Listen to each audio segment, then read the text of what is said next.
May peace and blessings be on you.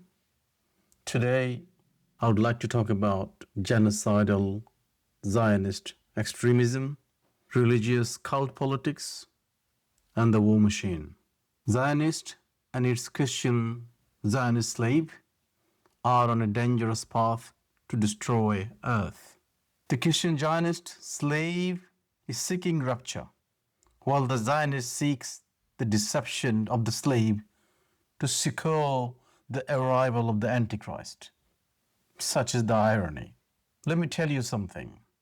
We are living in a dangerous time, a time when wicked men do wicked things and then call it righteousness, a time when blood is spilled, children are buried, cities are shattered, and somebody dares to call that destiny.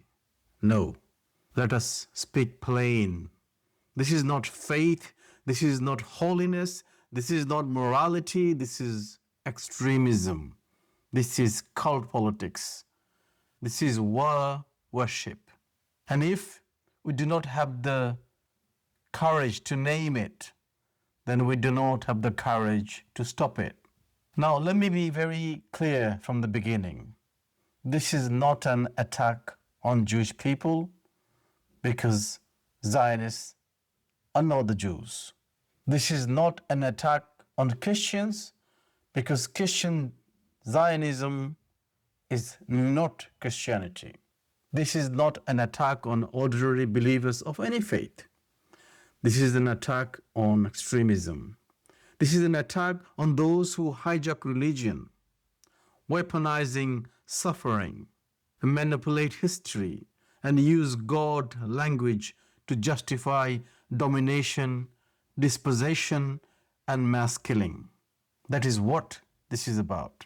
Because there is a sickness in the political world today, a sickness that says if you wrap violence in religion, people will hesitate to challenge it.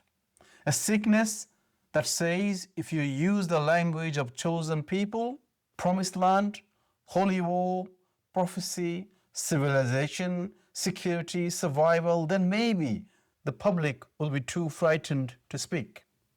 Well, I'm going to speak because silence is the face of evil, is not neutrality. Silence is surrender. And too many people have surrendered their voices while the war machine marches on. What are we looking at? We're looking at a meeting point between Zionist extremism and apocalyptic religious cult politics. That is the truth. One side wants land, control, expansion, power, military dominance, and immunity from criticism. The other side wants war, chaos, end-time drama, and a prophetic bloodbath that can turn into a sermon. They do not even truly believe in the same thing. They do not love each other's theology. They use each other. That is what makes this alliance so ugly and so vicious. One side says, give us power, protection, money, and weapon. The other side says, give us a war big enough to make the followers feel like history is reaching its final chapter. And between those two forces, millions of innocent people are crushed. That is the arrangement. That is the racket. That is the unholy bargain. And once you see it, you cannot unsee it. Because what is Zionist extremism at its ugliest? It is not simply love for a people. It is not simply attachment to heritage. It is not simply concern for safety. It is, at its ugliest, it becomes a supremacist political project. A project that says one people have greater claim, greater worth, greater rights, greater grief, and greater humanity than others. And whenever any ideology reaches that stage, I do not care what it calls itself. It has stepped into moral darkness. The moment a people are treated as obstacles instead of human beings, The poison has already entered the bloodstream. The moment homes can be stolen, neighborhoods can be flattened, children can be killed, and the system says this is justified, then you are not dealing with security. You're dealing with darkness. You're dealing with extremism. You're dealing with devil. The moment criticism is treated as heresy, you are not dealing with democracy. You are dealing with dogma. And then on the other side of this ugly alliance, you have these apocalyptic religious figures, these preachers of holy violence, these men intoxicated by war. These are not men of peace. These are not men trembling before the value of life. These are men who hear the word Armageddon and smile. These are evil, evil people. They are not a man. Think about how sick that is. But look at the Middle East and do not see mothers, fathers, children, workers, students, families. They see a stage, a script, a prophecy chart, a battlefield for their religious fantasy. That is not spirit. That is not spirituality. That is not faith. That is death, obsession, dressed in a church clothes. That is a cult thinking. And cult thinking is always dangerous because cult thinking does not need truth. It only needs emotion. It only needs fear. It needs symbols. It only needs a leader, an enemy, and a story that makes followers feel chosen. And once people feel chosen, they can be led to justify almost anything. That is why the problem is deeper than policy. This is not just about one speech, one airstrike, one government, one prime minister, one president. This is a machine of ideology, a machine of money, a machine of lobbies, a machine of media protection, a machine of political intimidation, a machine that tells one population you are always under threat. So anything you do is justified. And tell the other population you are part of God's final plan. So any bloodshed is sacred. That is not politics in the normal sense. That is mass manipulation. That is the industrial production of moral blindness. And let me tell you something else. One of the dirtiest tricks this machine uses is this. It tries to make honest people afraid of language, afraid to speak, afraid to criticize, afraid to name extremism as extremism, because the second you challenge genocidal Zionist extremism, they want you to say you hate Jews. No. The second you challenge Christian nationalist cult politics, they want to say you hate Christians. No. The second you oppose the bombing of civilians, the dispossession of families, the poisoning of public morality, suddenly they want to paint you as dangerous. No. Let us be disciplined. Let us be morally serious. Opposing extremism is not hatred. Opposing supremacy is not hatred. Opposing collective punishment is not hatred. Opposing the use of religion to bless slaughter of innocent girls is not hatred. It is consciousness. It is decency. It is bare minimum of being human. Now the question is not only what is wrong, the question is, what do we do about it? How do we address it? First, we separate people from extremist ideology. This is essential. Do not blame whole population. Do not blame all Jews. Do not blame all Christians. Do not condemn their faiths. Do not turn this into tribal hatred. That is exactly what the genocidal Zionists want. Extremists love collective blame because it creates more anger, more fear, more tribal wars, more recruits. So we reject that. We say clearly Jewish people are not the same as Zionist extremism. Indeed, the people who are shouting the most against Zionism are the Jewish people themselves. Christians are not the same as apocalyptic war cult. Muslims are not the same as every armed faction that uses Islamic language. People are not that extremist. And unless we hold that line, we'll become the mirror image of what we claim to oppose. Second, expose the theology of violence. Tear the mask off it. When a preacher blesses oppression, say no.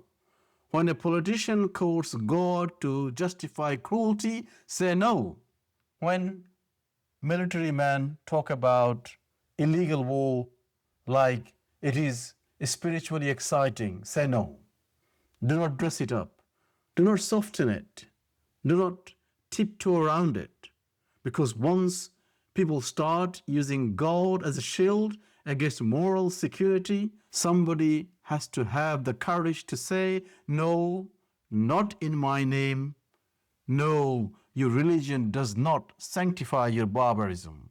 Your scripture does not wash the blood off your hands.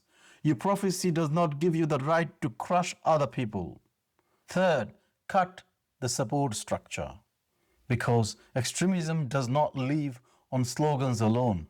It lives on institutions. It lives on money. It lives on donors, lobbyists, media allies, political cowards, think tanks, influence networks, and propaganda pipelines. That structure must be challenged and destroyed. If a government is producing dehumanization and permanent violence, it should not be rewarded with prestige. If a political project is producing endless dispossession, it should not be protected by fear. If a religious network is fueling war fever, it should not be welcomed as moral leadership. You do not defeat extremism by politely asking it to be kinder. You weaken its power base. Fourth, we need moral clarity in public speech. Not reckless language, not hateful language, clear language, strong language, honest language, because too many people speak as if they're afraid of the truth. They say complex situation when they mean mass suffering. They say security challenges when they mean occupation. They say escalation when they mean children blown apart. No, say what it is.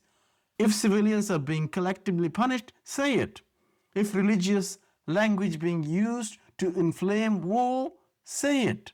If supremacist ideology is driving policy, say it. If fear is being weaponized to silence dissent, say it. A cowardly vocabulary protects brutality. Fifth, we build a coalition bigger than tribe. This is how these movements are defeated. Not by one tribe crushing another, but by human beings of conscience refusing the trap. We need Jewish voices against supremacy, Christian voices anti-madness, Muslim voices against revenge theology, secular voices defending equal human rights, writers, clergies, teachers, veterans, survivors, parents, young people, workers, scholars, journalists, all those who still believe that no child is expendable. That is the coalition that matters. That is the coalition extremists fear, because extremists survive by telling people, stay with your side, even when your side is wrong.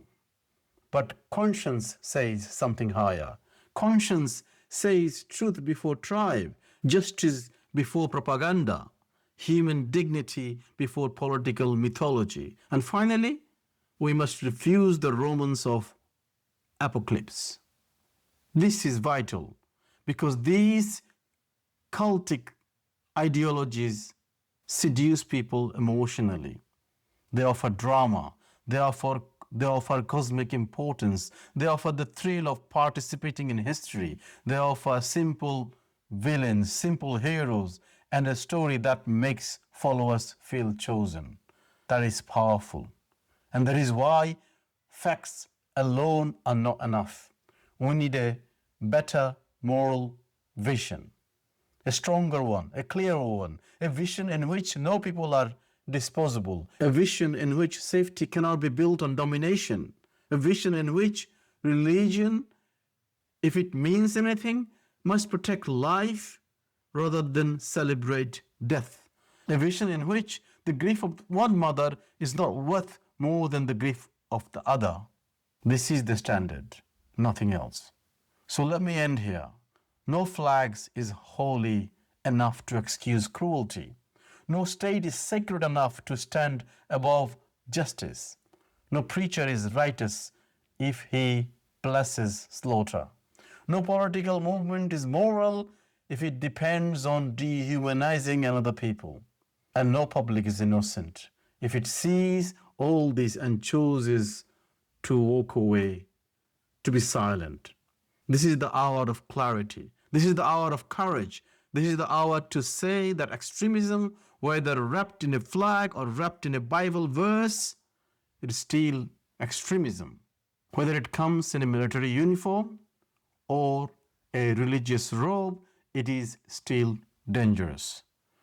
Whether it speaks Hebrew, English, Arabic, or any polished language of diplomacy, if it justifies cruelty, it stands condemned. We do not bow to it. We do not romanticize it. We do not fear its accusation. We expose it. We challenge it. We isolate it. And we build something better in this place. Because if religion is used to justify domination, then religion has been corrupted. If politics is used to normalize barbarism, then politics has been corrupted. If the public is trained to accept all this as normal, then society itself has been corrupted. And corruption, unchallenged, become catastrophe. So speak while you still can. Speak before your children are buried. Speak before more lies are made sacred. Speak before power convinces the world that cruelty is civilization. Because once a people start worshipping power and calling it God, then there is no evil they cannot justify. And remember, if there is an end of time, it is only God who makes that decision, not any man. Thank you very much.